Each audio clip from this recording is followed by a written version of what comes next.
fire chief, my number one job is the safety of my guys and making sure that they all go home at the end of the day.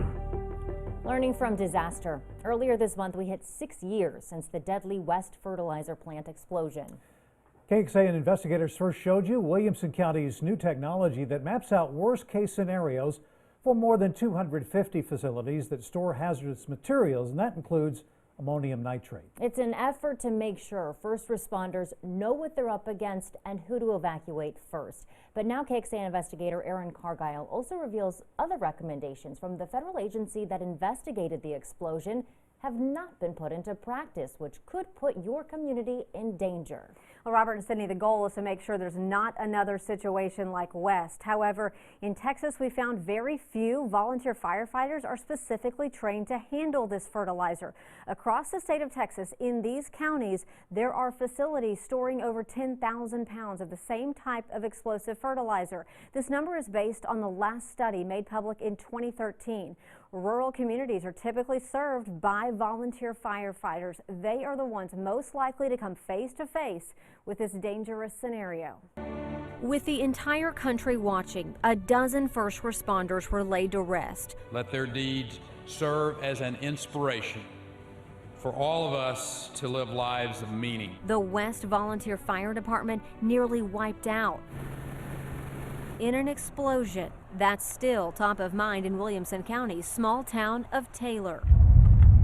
West was a big eye-opener for us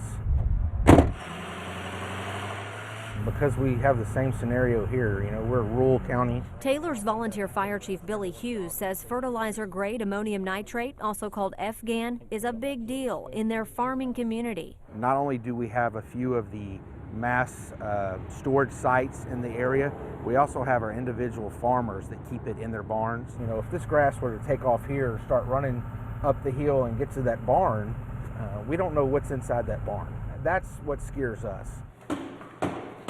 In addition to their regular fire academy, he's had several volunteers go through FGAN training after the U.S. Chemical Safety Board's West investigation found firefighter knowledge lacking. The federal agency highlighted its findings in this video, which includes a computer-generated recreation of the explosion. And in Texas, volunteer firefighters are not required to receive even a minimum level of training on responding to fires involving hazardous chemicals. The fact that you had 12 first responders on the fire ground who lost their lives fighting a fire whose hazards were unknown or unclear to them tells you everything you need to know about the importance of this issue. Not only did the CSB call for a special FGAN course, it recommended that the State Firefighters and Fire Marshals Association create a certification and make it mandatory for all volunteer firefighters in Texas, so that we know that there's a greater probability that the information they're getting is correct, technically correct, and will be protective should they ever fight another fire with large quantities of ammonium nitrate.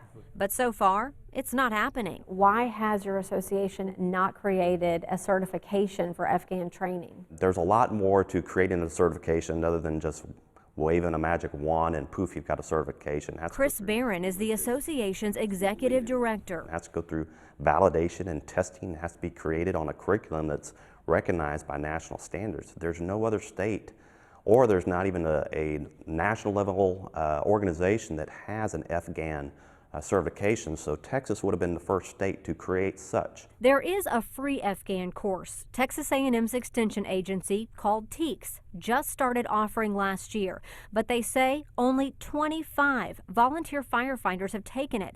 That's out of 30,000 volunteers statewide. The 8-hour class is designed to train the trainer, where one person takes it, then shares what they learn with the rest of their team. So that's really not a lot yet. Not yet, certainly not yet. I think it'll grow, and it's still new. It takes, in the fire service, it takes a while for people to catch on. Going in! 15 feet! The reality is volunteer firefighters in Texas are not required to do anything, and training is left up to each department. North Hays County Fire Rescue, which is part volunteer, likes the flexibility of focusing on what its crews will most likely encounter in their area, like wildfires or trucks carrying hazardous loads. We always predict for an all hazards type of approach, And that's what we have to do, is be an all hazards type of organization and on our training side as well. Their volunteers have not taken the specialized FGAN course. But for those like Taylor's Chief Hughes, He's got his tractors, his barns, his house. who say the risk of another ammonium nitrate explosion is there. I would like to see it as a requirement from the state level, absolutely. Anything that's going to save a life. Prior to the ammonium nitrate course, 1 year after West, in 2014, TEAC started offering a course called EMBERS for short. Here's the full name. It's geared toward responding to all hazards firefighters could encounter when responding to an industrial emergency.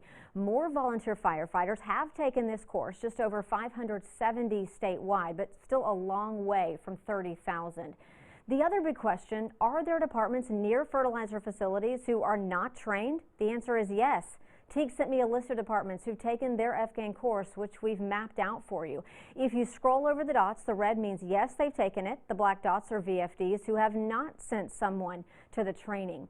And even though TEAC sent us an old list of facilities that store large amounts of ammonium nitrate, the Attorney General ruled current data needs to be kept confidential for safety reasons. So we have decided not to share even that old list with you.